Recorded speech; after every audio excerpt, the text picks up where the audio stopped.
हैं कक्षा 9 गणित। आप लोगों को पता है ये पहली वीडियो है और हम इस वीडियो के माध्यम से आज शुरुआत कर रहे हैं कक्षा 9 की। कक्षा 9 ठीक है ना, आपके पास में गणित, और वो भी गणित कौन सा, जो कि हमारा एक इम्पोर्टेंट सिलेबस रहता है NCERT। तो हम लोग आज ये पहली वीडियो है क्लास 9 NCERT की, ठीक है ना। तो थोड़ी सी बात कर लें पहले, शुरुआत करने से पहले, क्योंकि ये बुक का जो सिलेबस है बहुत आसान सिलेबस होता है, लेकिन इसको करना बहुत ज़रूरी रहता है, क्योंकि मेन जो सिलेबस है, मेन जो कोर्स है वो NCERT का ही है। इसके साथ जितनी भी और अदर्स अलग अलग स्कूलों में अलग अलग किताबें लगा के रखते हैं, तो वो एक हेल्प बुक के रूप में लगा के रखते हैं ताकि आप ज़्यादा से ज़्यादा क्वेश्चंस कवर कर पाओ। लेकिन मेन जो सिलेबस रहता है वो NCERT ही रहता है आपके पास में। तो हम लोग इन वीडियोज़ के माध्यम से, यानी कि इस चैनल के माध्यम से आपको NCERT की पूरी किताब कराएंगे। और दिमाग में रख लेना है, क्योंकि ये 9th आपका, तो यहाँ से आपका एक क्वालिटी मैथमेटिक्स शुरू होगा, तो आपको बहुत ध्यान से, बहुत मतलब बारीकी से गणित को समझते हुए चलना है, ताकि आपको दिक्कत जो है आगे 10th में 12th में या फिर आगे भी जा कर के जब भी जहाँ तक भी आप लोग पढ़ो, ठीक है ना, वहाँ तक कोई समस्या परेशानी ना आए। तो बेसिकली वीडियो शुरू करने से पहले 2-3 बातें हैं जो आपसे मैं कहना चाहूँगा, क्योंकि एक तरीका होता है पढ़ाई करने का भी, और इन वीडियोस को भी देखने का एक तरीका है। उस तरीके का थोड़ा सा मैं आपको बता दूं ताकि आप लोग बोरियत महसूस ना करें। तो करना क्या है आप लोगों को, एक्चुअली सबसे पहले आपको करना क्या है, सबसे पहले तो आपको अपने अंदर एक इच्छा शक्ति जगानी पड़ेगी। इच्छा शक्ति का मतलब आप समझते ही हो कि आपको खुद को ये मानना पड़ेगा कि हाँ यार, हमको NCERT गणित पढ़ना है, हम इसके बेसिक कॉन्सेप्ट समझ रहे हैं। अगर आप NCERT नहीं समझोगे तो आप कोई भी दुनिया की किताब उठा के ले आना, तो उसको जो है आप बिल्कुल भी समझ नहीं पाओगे, क्योंकि जो बेसिक कॉन्सेप्ट है वो NCERT से ही निकल करके आया है। बहुत ही मेहनत से बनाई गई किताबें हैं, सरकारी किताबें आपके पास में होती हैं, तो कुछ ना कुछ तो इसके अंदर होता ही है। बिल्कुल ठीक है। दूसरी बात यह है कि आपको जब भी वीडियोस देखनी है तो 2-3 बातों का विशेष ध्यान रखना है। वो क्या ध्यान रखना है कि आपको अपने पास NCERT की किताब रखनी ही रखनी है, ठीक है ना। पेन रजिस्टर तो रहेगा ही रहेगा, लेकिन ये NCERT जो मेरे हाथ में भी है बेटा, ये ज़्यादा महंगी किताब नहीं आती, इसको अपने पास रखना ही रखना है NCERT की किताब को। और दूसरी बात, जब वीडियोस देखेंगे तो कई चीज़ें आपके हाथ में होती हैं। वो क्या होता है कि आप लोग इस वीडियो की स्पीड को भी कंट्रोल कर सकते हो। कंट्रोल का मतलब ये है कि अगर आपको मेरा बोलना, मेरा पढ़ाना थोड़ा तेज़ लग रहा हो, तो आप लोगों के पास में ऑप्शन रहता है, जहां वीडियो देखते हैं उसी में ही आप लोग स्पीड को कम कर सकते हो। अगर आपको लगता है कि बहुत स्लो पढ़ाया जा रहा है तो स्पीड को आप बढ़ा सकते हो। तो वो सब चीज़ें आपके कंट्रोल में रहती हैं। दूसरी बात एक होती है पिक्चर क्वालिटी। मैं सामने क्या लिख रहा हूँ आपको, कुछ लोग को पता नहीं है, कुछ लोग कहेंगे कि सर दिख नहीं रहा था, बिल्कुल भी नहीं। अगर आप पिक्चर क्वालिटी अच्छे से सेलेक्ट करोगे, मतलब आपके फ़ोन में अगर डाटा प्रॉपर है तो, और पिक्चर क्वालिटी आपने हाई सेलेक्ट की है, तो आपको ये चीज़ें बहुत ही, मैंने हाई क्वालिटी में सब वीडियोस बनाता हूँ, वो आपको एक एक वर्ड, एक एक चीज़ आपको दिखाई देगी, ठीक है। दूसरी बात क्या है कि जब भी आप वीडियोस को देखें तो ऐसी जगह सेलेक्ट करें, ऐसी जगह आप बैठने का प्रयास करें जहाँ एकांत हो, जहाँ कोई डिस्टर्ब करने वाला ना हो। मतलब मोस्टली फोकस आपको मेरी बातों पे होना चाहिए, इस बोर्ड पे होना चाहिए, बिल्कुल ठीक है। और दूसरी बात क्या है कि अगर हो सके तो एयरफोन का यूज़ कर लें, ताकि बाहर वाली वॉइस जो है आपको डिस्ट्रैक्ट ना करे, यानी कि आपका माइंड जो है वो प्रॉपर आपकी वीडियोस पे ही रहे, क्वेश्चंस पे ही रहे, कॉन्सेप्ट पे रहे, जो कॉन्सेप्ट मैं आपको समझा रहा हूँ, ठीक है। तो इतनी बातें हैं, थोड़ी सी बातें मैंने बताई हैं। और NCERT का सिलेबस, वो उसके बारे में कुछ कहने की ज़रूरत नहीं है। इसको अगर किताब को ढंग से कर लोगे तो फिर आपके सामने जितनी भी और अदर पब्लिकेशन की किताबें हैं वो डांस करती नज़र आएंगी, ठीक है। तो चलिए समय ज़्यादा ना लगाते हुए हम अपने चैप्टर को शुरू करते हैं। चैप्टर नंबर जो हमारे पास में पहला चैप्टर रहेगा वो है आपका संख्या पद्धति। क्या है? संख्या पद्धति, ठीक है, संख्या पद्धति। अंग्रेजी में इसको बेटे कहते हैं हम लोग नंबर सिस्टम। ये आपको पता भी है, नंबर सिस्टम, ठीक, नंबर सिस्टम। अब संख्या पद्धति, नंबर सिस्टम, ये सबसे पहला चैप्टर है, और इसकी बहुत सारी चीज़ें, नहीं सभी चीज़ें लगभग आपको पता है अगर आपने प्रॉपर तरीके से गणित पढ़ के आए हैं, ठीक है ना, पिछली क्लासेस के अंदर। तो ये सब चीज़ें जो मैं भी आपके सामने वीडियो के अंदर डिस्कस करूँगा ना, वो सब चीज़ें आपने पढ़ ली हैं, है ना। और एक्सरसाइज में भी मतलब 3 या 4 क्वेश्चन है, तो 3 या 4 क्वेश्चन भी वो आप पहले भी कर चुके थे, लेकिन आज अलग तरीके से या फिर एक एनसीईआरटी पैटर्न के हिसाब से हम लोग उसको करके दिखाएंगे और आपका कॉन्सेप्ट अच्छे से और तैयार हो जाएगा। ठीक है, संख्या पद्धति का मतलब क्या होता है, इसमें हम लोग जो शुरुआत होती है संख्या पद्धति का मतलब हम लोग इन संख्याओं के बारे में जानकारी लेंगे। ठीक है, संख्याएं कहाँ से शुरू हुई थी, हमने छोटी क्लासेस में शुरू की थी। हमने सबसे पहले आपको बेटे प्राकृत संख्याएं बताई थी। क्या बताई थी? प्राकृत संख्याएं। ये आप लोगों को पढ़ाई गई थी, है ना, छोटी क्लासेस के अंदर भी पढ़ाई गई थी और आप ने जो है पढ़ी भी थी बहुत ढंग से। प्राकृत संख्याएं अंग्रेजी में इनको हम लोग कहते हैं नेचुरल नंबर। ठीक है, नेचुरल, ठीक है, नेचुरल नंबर्स। बहुत बच्चों को पता भी होगी, लेकिन मैं यहाँ पे इसको क्लियर करता हूँ क्योंकि ये बेस बनाते हैं ताकि सिलेबस एनसीईआरटी को हम अच्छे से पकड़ सकें, ताकि हम इस चैप्टर को अच्छे से पकड़ के कर सकें। तो मैं इसका बेस बनाता हूँ, इसको समझाते हुए चलता हूँ। प्राकृत संख्याएं आपको पता है कि वह सभी संख्याएं हैं जो गिनने में प्रयोग होती हैं। मतलब क्या है कि जैसे कि हमने कहा है कि गिनने में प्रयोग का मतलब क्या है कि जैसे आप लोग क्लासरूम में बैठते हो, क्लासरूम में बच्चे आप काउंट करते हो कि आज कितने बच्चे आए हैं, है ना, करते हो ना। जैसे कितने बच्चे आए हैं कि 10 हैं, 20 हैं, 25 हैं, 50 हैं, 40 हैं, जितने भी होंगे तो ये सभी संख्याएं कितनी होंगी? नेचुरल नंबर्स होंगे। यानी कि हम 1 2 3 4 5 6 ऐसे करके जब गिनते हैं, कभी आप ये नहीं कहोगे कि आज 23.5 बच्चे आए थे, ऐसा कभी कहोगे क्या? नहीं। तो इसका मतलब जो हमारे पास प्राकृतिक संख्याएं हैं वो क्या होंगी? वो क्या होंगी? वो 1 2 3 4 5 6 ऐसे करते करते करते करते ये लास्ट तक हम लोगों को पता नहीं है, अनंत तक कह सकते हैं इसको। बिल्कुल ठीक है, नहीं, ये जाएगी आपके पास में। तो ये होती हैं प्राकृतिक संख्याएं। All those number which can use in counting, जो हम गिनती में प्रयोग करते हैं वह सभी संख्याएं जो हम गिनती में प्रयोग करते हैं। जब चीज़ों को हम गिनते हैं तो वो हमारी प्राकृतिक संख्याएं कहलाती हैं। ये चीज़ आपको पता है। चलिए, दूसरी बात क्या है कि इसमें 2 क्वेश्चन हमारे पास यहाँ से उठते हैं। 2 क्वेश्चन क्या उठते हैं कि एक उठता है कि सबसे छोटी प्राकृतिक संख्या क्या होगी। ये क्वेश्चन सिंपल सी बात है, सबसे छोटी प्राकृतिक संख्या हम लोग स्टार्ट करते हैं 1 से, तो सबसे छोटी प्राकृतिक संख्या 1 होगी, है ना।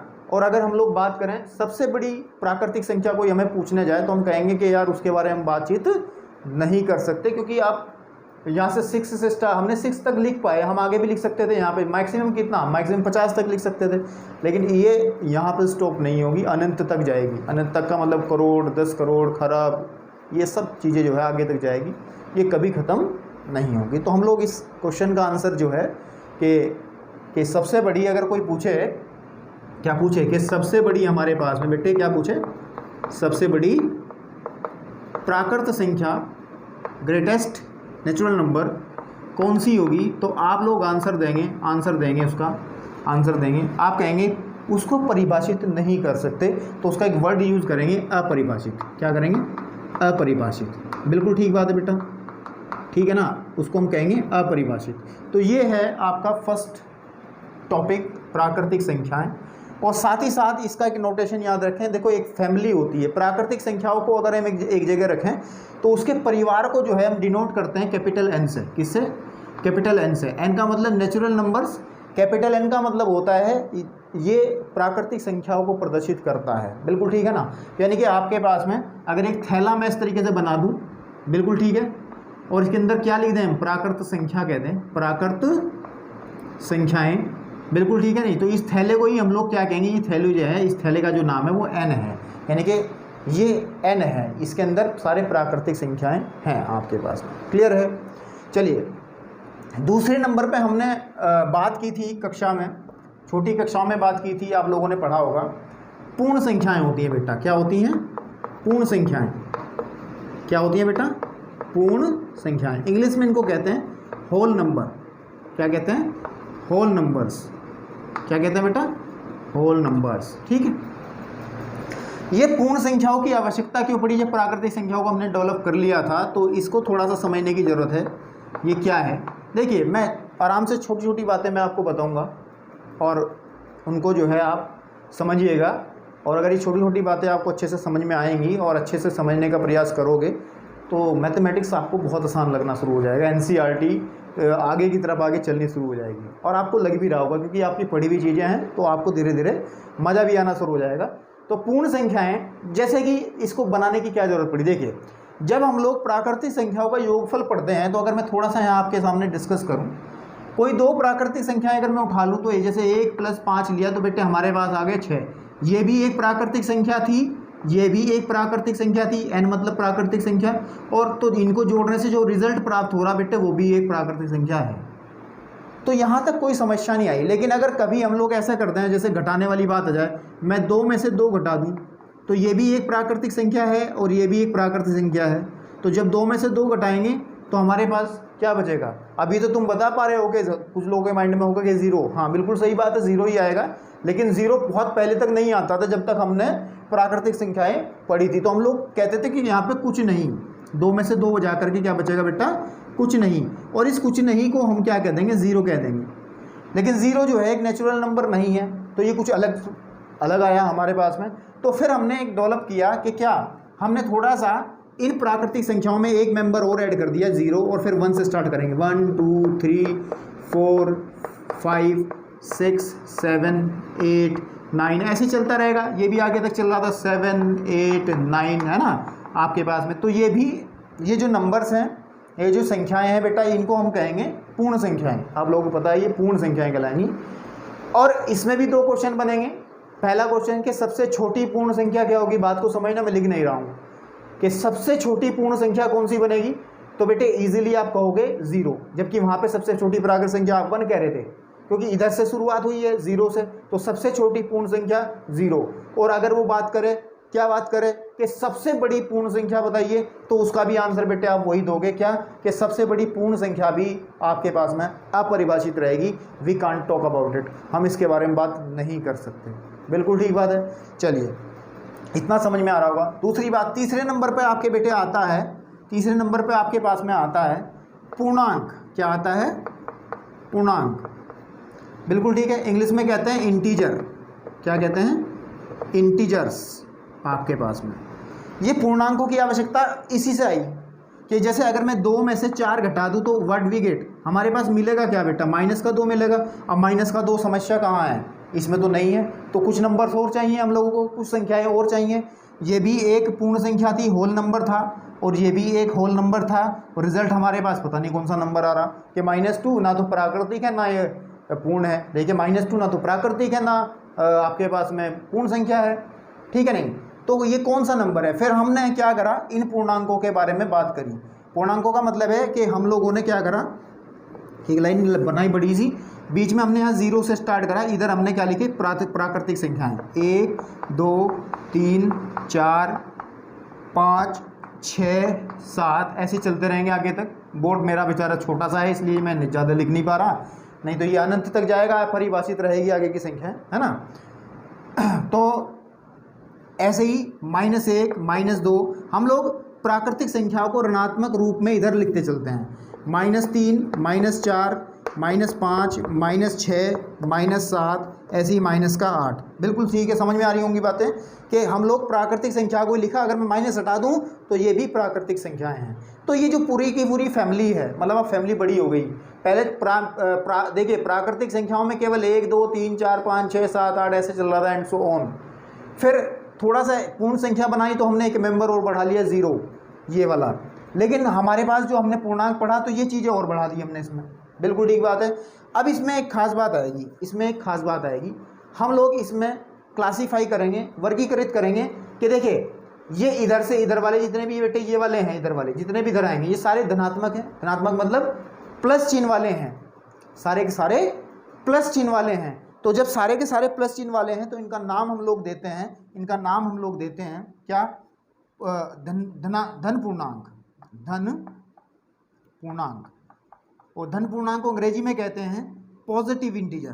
पॉजिटिव, POSI, पॉजिटिव, है ना, पॉजिटिव इंटीजर्स। ठीक, आपके पास में पॉजिटिव मतलब धन पूर्णांक मतलब वह सभी प्राकृतिक संख्याएं जिनका चिन्ह जो है धनात्मक होगा। आप सिंपल सी बात समझ भी सकते हो, थोड़ी और समझाऊंगा। ऐसे ही इधर वाला जो माइनस वाला जो खेल है ये बेटा, ये वाला जो खेल है ये सारे माइनस वाले, तो इनको हम ऋण कहते हैं हिंदी में, ऋण, है ना। ऋण पूर्णांक क्या कहेंगे? ऋण पूर्णांक। और ऋण पूर्णांक का मतलब इंग्लिश में कहते हैं नेगेटिव इंटीजर। अंग्रेजी में भी इनका थोड़ा ध्यान रखिएगा, नेगेटिव नेगेटिव आपके पास में इंटीजर्स, ठीक है, आपके पास में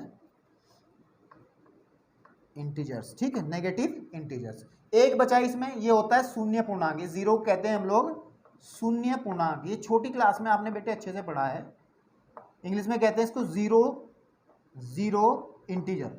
क्या कहेंगे इसको? Zero integer. चलो ऊपर लिख देते हैं इसको लिख कहते हैं हम लोग शून्य पूर्णांक, या फिर इसको कहते हैं बेटे जीरो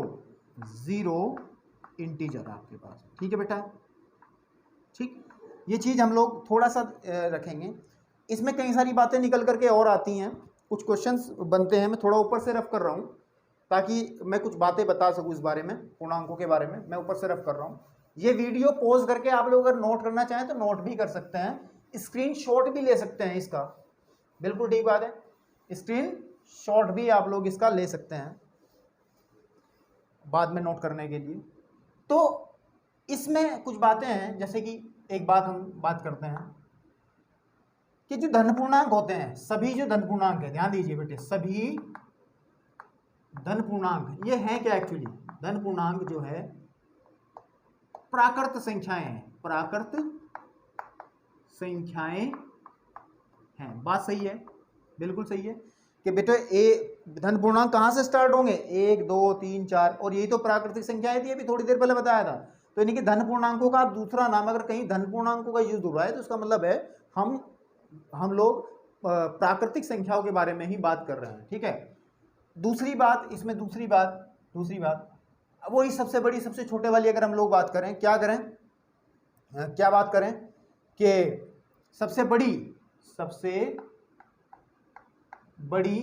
बड़ा पूर्णांक बताइए। सबसे बड़ा पूर्णांक इस रेखा पे सबसे बड़ा तो इधर की तरफ ही मिलेगा। याद रखना है बेटा, जब भी हम लोग राइट हैंड साइड इधर की तरफ मूव करेंगे, इधर की तरफ राइट हैंड साइड, जैसे मैं खड़ा हूँ इस तरफ वाला राइट है, लेकिन ऐसा खड़ा हूँगा तो ये वाला लेफ्ट हो जाएगा। ऐसा नहीं, ऐसे जैसे लिख रहे हैं ना, राइट हैंड से तो लिख रहे हैं, तो राइट हैंड की तरफ जैसे मूव करेंगे तो संख्याएं बड़ी होती चली जाती हैं। आपको इतना बात पता भी होगी, नहीं पता तो आप समझ लीजिए।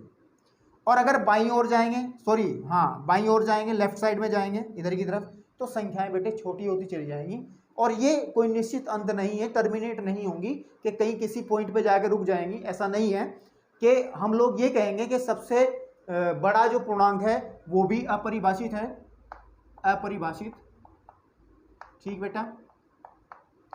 और अगर हम लोग तीसरी बात सबसे छोटे की बात करें, सबसे छोटा पूर्णांक वो भी अपरिभाषित ही रहेगा, क्योंकि इधर की तरफ भी आप बता नहीं पाओगे कि सबसे छोटा आपके पास में पूर्णांक कौन सा होगा, क्योंकि वो भी एक्सटेंड करता चला जाएगा, उधर पीछे की तरफ बहुत छोटा होता चला जाएगा। तो ये था पूरी कहानी किसके बारे में। हम लोगों ने तीन चीज़ें पढ़ी हैं। प्राकृत संख्याओं की जानकारी ली है, प्राकृत संख्या, बिल्कुल ठीक है। फिर हमने पूर्ण संख्याओं के बारे में जानकारी ली है, पूर्ण संख्या। फिर हमने पूर्णांकों के बारे में जानकारी ली है ना, पूर्णांक।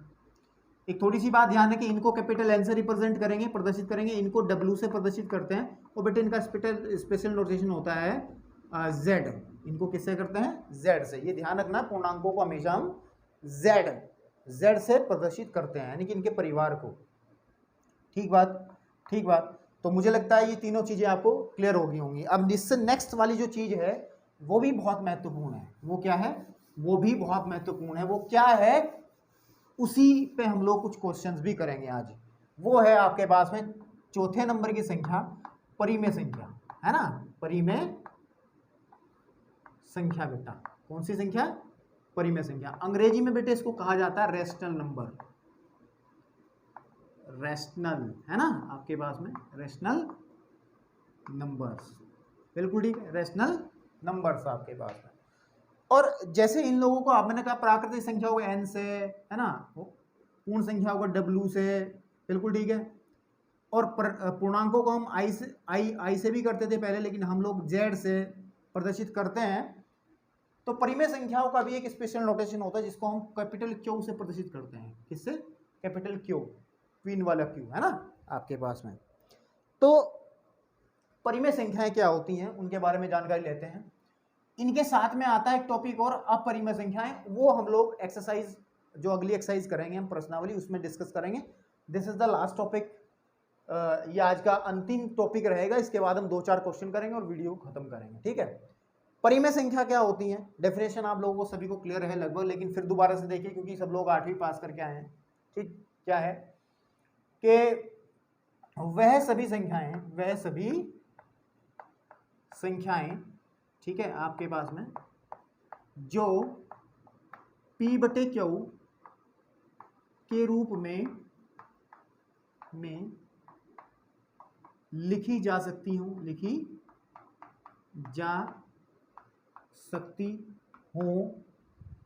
ठीक है ना, इतनी बात। जहां P तथा Q पूर्णांक हैं, मतलब पूर्णांक का मतलब समझते हो ना, P और Q इनमें से कोई भी वैल्यू ले सकता है, पूर्णांक। व Q does not equals to 0, कि ये हमारे पास क्योंकि भिन्न के रूप में जो लिखी जाएगी P/Q होता है, ये अंश है, ये हर है, ये कभी भी 0 नहीं हो सकता। आप सिंपली समझ लीजिए, 0 होगा तो गड़बड़ हो जाएगा ना मामला।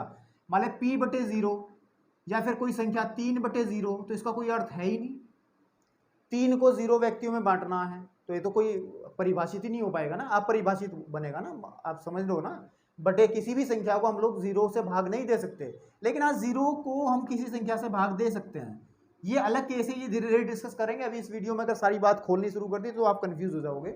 सिर्फ इतना ध्यान रखिएगा कि इसमें Q की वैल्यू जो है बेटा वो 0 नहीं हो सकेगी, Q की वैल्यू 0 नहीं हो पाएगी। और ऐसी संख्याएं जिनको हम बटे में यानी कि P/Q के रूप में लिख लेंगे। P/Q का मतलब, जैसे उदाहरण के तौर पे उदाहरण हम लोग लिखते हैं, उदाहरण जैसे 5/3 या 3/5 ही हो गया, 1/2 हो गया, 17/23 हो गया, कुछ भी हो सकता है आपके पास में, बिल्कुल ठीक है। इस तरीके के उदाहरण अनगिनत है ना आपके पास में, इनफाइनाइट मिल सकते हैं आपको, बिल्कुल ठीक बात है। अब देखिए मैं आपको बता दूं, जितनी हमने पूर्णांक लिखे हैं, पूर्णांक अगर मैं लिखूं आपके सामने, कोई भी पूर्णांक लिखा मैंने, मान लिया 3 लिखा, क्या ये परिमेय संख्या है? ये एक पूर्णांक है, देखिए यहाँ पूर्णांकों में आ रहा है, धन पूर्णांक है, क्या ये परिमेय संख्या है? इसको P/Q के रूप में लिखा जा सकता है, बिल्कुल लिखा जा सकता है। हम लोग कर सकते हैं 3/1, देखिए तो P का मान कितना रहेगा? 3 रहेगा, Q का मान कितना रहेगा? 1 रहेगा, हाँ 3/1। यानी कि कोई भी पूर्णांक उठाइए, माइनस में से उठाइए, मैंने लिखा माइनस के 7, माइनस का 7 इधर आएगा, ये वाला, क्या ये एक परिमेय संख्या है? तो हम लोग क्या करेंगे, -7/1, बिल्कुल है भाई। बाउंडेशन जो है, जो प्रतिबंध लगाया गया है बेटा, वो तो Q पे लगाया गया है ना, कि Q 0 नहीं होना चाहिए, बाकी कुछ भी हो जाए तो हमारे पास 0 थोड़ा ही, Q तो 1 बन रहा है। तो यानी इसका मतलब ये है कि सभी पूर्णांक जो हैं, आप ये कह सकते हैं, नोट करके यहाँ पे, सभी पूर्णांक जो हैं, सभी जो इंटीजर हैं आपके पास में परिमेय संख्याएं हैं, परिमेय संख्याएं हैं, बिल्कुल ठीक है। सभी पूर्णांक जो है परिमेय संख्याएं हैं, ये आपको पॉइंट ध्यान रखना पड़ेगा। और जब सभी पूर्णांक परिमेय संख्याएं हैं, आपको तो पता ही है, अभी हमने बात बताई है, सबसे पहले हमने पढ़ा था प्राकृत संख्या, प्राकृत पढ़ा था, ठीक है ना। फिर हमने क्या करा, इसमें 0 ऐड करके इसको पूर्ण बना लिया, ठीक है नहीं। फिर इसी को हमने क्या बना लिया, पूर्णांक बना लिया ना पूर्णांक। और फिर इसी को हमने क्या बना लिया बेटा, परिमेय बना लिया। क्या बना लिया? परिमेय बना लिया। यानी कि परिमेय एक ऐसा परिवार है जिसके अंदर सब चीजें आ जाएंगी, पूर्णांक भी आएगा, पूर्ण संख्या भी आएगा, और आपके पास में प्राकृत संख्या भी आएगी। बात समझ में आ रही?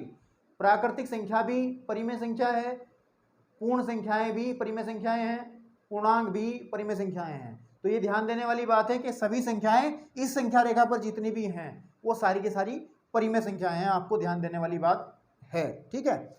एक छोटी सी बात मैं आपको और बता देता हूं परिमेय संख्याओं को लेकर के, वो क्या है कि कुछ संख्याओं को तो हम डायरेक्ट देख पा रहे हैं, है ना, आपके पास में, कि ये सारी परिमेय संख्याएं हैं। जैसे 1/2 है, तो ये कहाँ पे बनेगा भाई, संख्या रेखा पे। इसको बना के दिखाते हैं, इसको मैं रफ कर दे रहा हूँ, थोड़ा सा क्लियर करूंगा इसको अच्छे से और भी। ये जैसे कि हमारे पास ये कोई संख्या रेखा है, इसमें 0 आ गया, 1 आ गया, 2 आ गया, 3 आ गया, 4 आ गया। तो बेटे ये जो इनमें से कोई भी इंटरवल आप उठाओगे, मैं अभी बता रहा हूँ, इंटरवल मतलब कोई भी अंतराल, जैसे 0 से लेके 1 तक की बात कर लें, या 1 से लेके 2 तक की बात कर लें, या 2 से लेके 3 तक की बात कर लें, तो इनके बीच में भी यहाँ पे ही असंख्य, जिनको अनगिनत आप कभी इतनी काउंट भी नहीं कर पाओगे, इनके बीच में भी बहुत सारी संख्याएं हैं, और वो सारी परिमेय संख्याएं हैं। क्योंकि आप सिंपल सी बात है, अगर यहाँ बीचों बीच बात करोगे तो आपको 1/2 मिलेगा, आधा मिलेगा, क्योंकि यहाँ पूरा हो रहा है जाके, इसका आधा यहाँ मिलेगा, यहाँ पे 1/4 मिलेगा। वो चीज़ें अभी धीरे धीरे समझ में आएंगी। तो ये सारी की सारी संख्या, जैसे यहाँ पे आ जाओगे आप 1.5, 3/2 मिलेगा, है ना आपके पास में। तो इनके बीच में भी जो इंटरवल आपके पास में है, अगर आप इसको उठाओ 2 और 3 को, उसको जूम करके देखो, तो अनगिनत संख्याएं आपको यहाँ पे मिलेंगी आपके पास में, सारी की सारी क्या होंगी, परिमेय संख्याएं होंगी। ये आपको बात बताने की जरूरत थी, ठीक है। इसमें एक चीज और डिस्कस करते हैं हम लोग, फिर एक्सरसाइज के 2 क्वेश्चन हैं, उनको खत्म करके वीडियो का समापन करते हैं, ठीक है।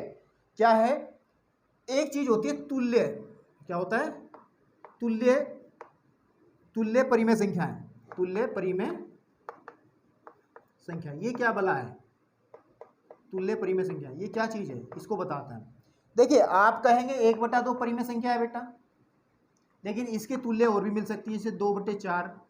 आप इसको हल करोगे तो 1/2 ही प्राप्त होगा, या फिर 10/20 भी हो सकता है, या फिर आपके पास में 15/30 भी हो सकता है, आपके पास में 23/46 भी हो सकता है।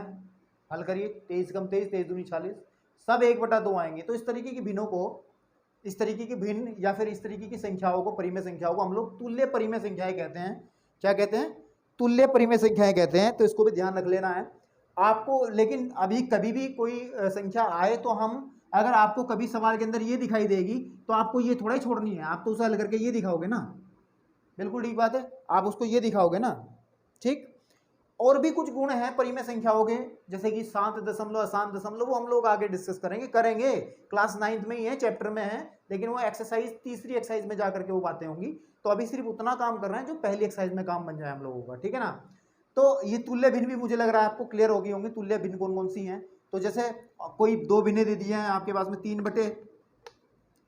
3/4 है आपके पास में, है ना,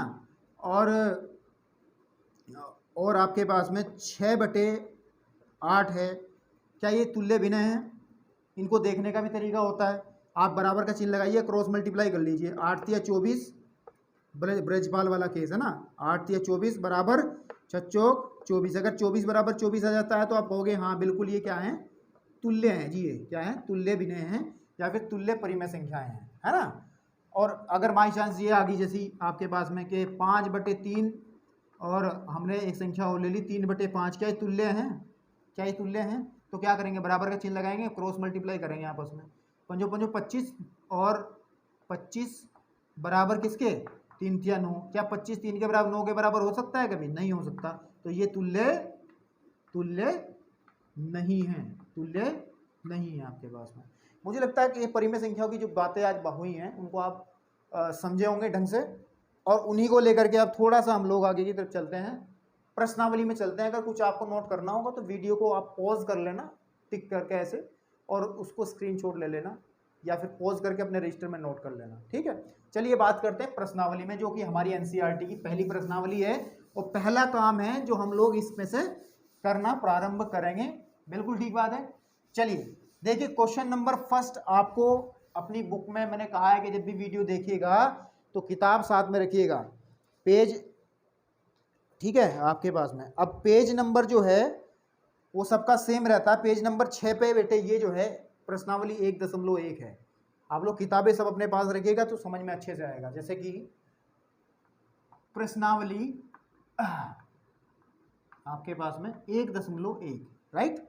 तो इसमें पहला क्वेश्चन इन्होंने कहा है, आप लोग पढ़िए, आपकी स्क्रीन पे भी है, वैसे मैं दे दिया है, और आप बुक में भी देखिएगा। क्या है, क्या शून्य एक परिमेय संख्या है? हम लोग 0 को लिख लेते हैं पहले जी, ठीक है।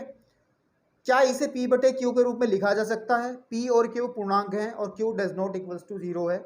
ये परिभाषा लिखी गई है परिमेय संख्याओं की आगे की तरफ, है ना, तो बिल्कुल दिक्कत वाली बात नहीं है।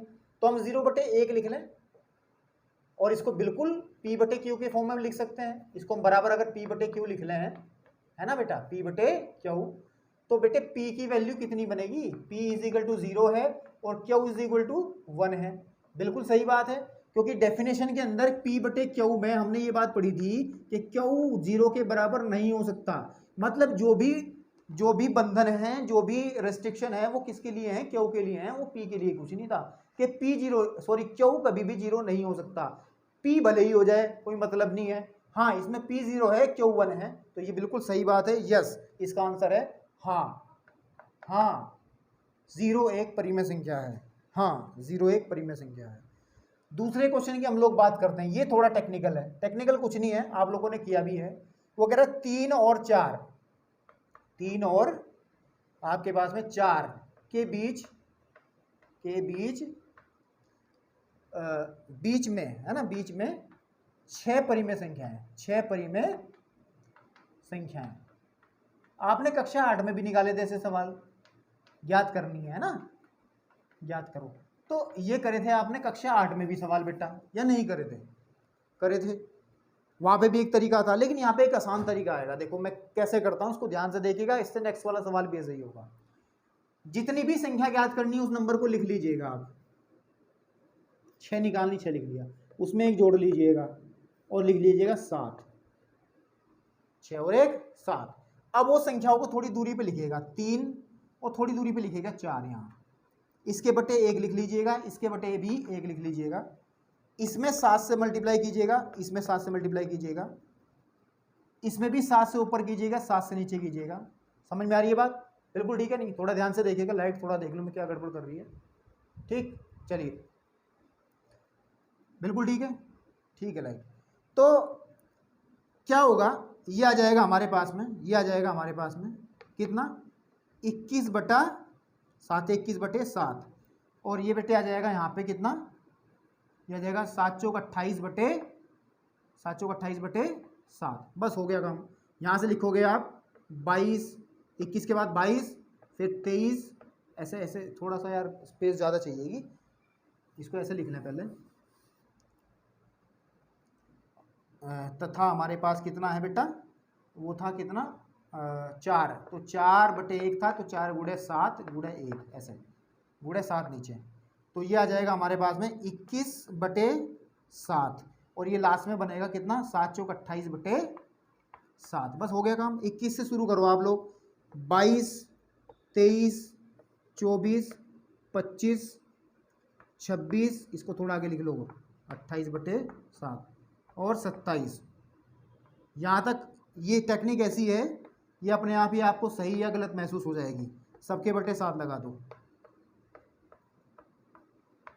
आंसर देखो 1 2 3 4 5 6, 6 ही निकालनी थी। तो तरीका क्या है कि जितनी निकालनी है उसमें एक जोड़िएगा, जितनी निकालनी है उसमें एक आपके पास में जोड़ना है आपको बेटा। बिल्कुल ठीक बात है ना। और फिर कैलकुलेट करके बस उसी नंबर से शुरू करो, क्योंकि 7 या 21, पहली में जब 7 से गुणा करेंगे 21, फिर 21, 22, 23, 24, 25, 26, 27, और लास्ट वाले अपने आप ही निकल के आएगा 28। तो चलिए एक क्वेश्चन और करते हैं इसमें, एक क्वेश्चन और करते हैं एक्सरसाइज में। हाँ ठीक है, क्वेश्चन नंबर 3, इसको मैं रफ कर रहा हूँ, इसको नोट कर लेना आप लोग, स्किप करके, सॉरी स्टॉप करके वीडियो को, या स्क्रीनशॉट ले लेना जैसा भी है। चलिए अब बात करते हैं, इसमें ऐसा ही क्वेश्चन हमारे पास में है तीसरे में कहा है कि 3/5 और 4/5, 4 बटे दूर दूर लिख दिया मैंने, के बीच 5 निकालनी है। कितनी निकालनी है? 5। देखो 5 परिमेय संख्या है, तो 5 में एक जोड़ी कितना आ जाएगा 6, 6 से ऊपर गुणा कर देंगे और 6 से ही नीचे गुणा कर देंगे। ऐसे ही इसमें 6 से ऊपर गुणा कर देंगे, 6 से ही नीचे गुणा कर देंगे, हो गया 36 18। तो अगली क्या आएगी 19 बटे 30, फिर आएगी 20 बटे 30, फिर आएगी 21 बटे 30, फिर आएगी 22 बटे 30, फिर आएगी 23 बटे 30। कितनी आ गई? 1 2 3 4, देखो 23 आया ना। अच्छा चुक 24 ही अपने आप ही आ जाएगा, 24 बटे 30, ये है ही है। जब आप गुणा करोगे तो लास्ट वाली भी अपने आप मिल जाएगी, और ये जो पहले वाली थी कितनी, कौन सी 18 बटे 20, ये भी अपने आप मिल जाएगी। तो आपको मुझे लग रहा है कि समझ में आ गया होगा। बात करते हैं नंबर 4 क्वेश्चन की। इसमें 4 क्वेश्चन के अंदर आपको कहा गया है कि कुछ कथन सत्य और असत्य की बात करनी है, वो कि मैं डिस्कस कर चुका वैसे वो पॉइंट। क्या है कि पहला क्वेश्चन, पहला चौथे का पहला, प्रत्येक प्राकृत संख्या एक पूर्ण संख्या होती है। प्रत्येक प्राकृतिक संख्या हमने कहा था बीच में सबसे पहले प्राकृत संख्या आएगी, प्राकृत, ठीक है, उसमें फिर आ जाएगी पूर्ण, फिर आएगा आपका कौन सा, पूर्णांक, बिल्कुल ठीक, फिर सबसे लास्ट में कौन सा आएगा आपका, परिमेय, कौन सा, परिमेय, बिल्कुल ठीक बात है। तो प्राकृत संख्या पूर्ण संख्या होती है प्रत्येक, क्योंकि इसके पेट में है, पूर्ण संख्याओं के पेट में है प्राकृत संख्या, बिल्कुल सही बात है, पहला कथन सत्य है, बिल्कुल ठीक बात है। दूसरे की बात करते हैं हम लोग, प्रत्येक पूर्णांक एक पूर्ण संख्या है, प्रत्येक पूर्णांक एक पूर्ण संख्या नहीं, ऐसा थोड़ा ही है। प्रत्येक पूर्णांक तो हमारे पास में 0, 1, 2, 3, 4 इधर वाले तो पूर्ण संख्या है, लेकिन -1, -2, -3, -4 ये माइनस वाले जो हैं ये कहाँ पूर्ण संख्या होते हैं, बताइए आप मुझे। माइनस में कभी कोई पूर्ण संख्या होती है क्या, नहीं होते, तो सभी पूर्णांक पूर्ण संख्या नहीं हो सकते, तो ये असत्य है। दूसरा हमारे पास क्या है, दूसरा सवाल असत्य है, बिल्कुल ठीक है। और प्रत्येक परिमेय संख्या एक पूर्ण संख्या है, प्रत्येक परिमेय संख्या है पूर्ण संख्या, बिल्कुल, ये तो इनकी फैमिली है ही है, तो ये सत्य है। थर्ड वाला क्या है, सत्य। इसको सोचिएगा तब सत्य असत्य लिखिएगा, डायरेक्ट असत्य असत्य लिखने की जरूरत नहीं है। तो बेटे ये एक्सरसाइज कंप्लीट होगी। आज हमने सिर्फ एक्सरसाइज 1.1 कराई है, प्रश्नावली 1.1 कराई है। ऐसे सी छोटी छोटी सी वीडियोस के अंदर ही आएगा सब कुछ। आज थोड़ा सा शुरुआत में स्टार्टिंग करने में आपको थोड़ा सा और बातें बतानी पड़ी, इसलिए लंबी थोड़ी वीडियो हो गई, अदरवाइज इससे छोटी वीडियोस मिलेंगी और आसान मिलेंगी आपको, बिल्कुल ठीक है। तो आप लोग इस एक्सरसाइज को देखिएगा और जो चीज़ें बताई हैं बुक से भी पढ़ने का प्रयास कीजिएगा, अपने प्रॉपर अपने माइंड से सोच के नोट्स बनाइएगा, ठीक है नहीं। और एनसीईआरटी पे फोकस करना है, ये मैं भी कह रहा हूँ आप लोगों को, और ध्यान से बहुत अच्छे से आपको स्टडी करनी है। आज इतना ही रखते हैं, नेक्स्ट वीडियो में आपको नया टॉपिक और नई चीज़ें सीखने को मिलेंगी। धन्यवाद।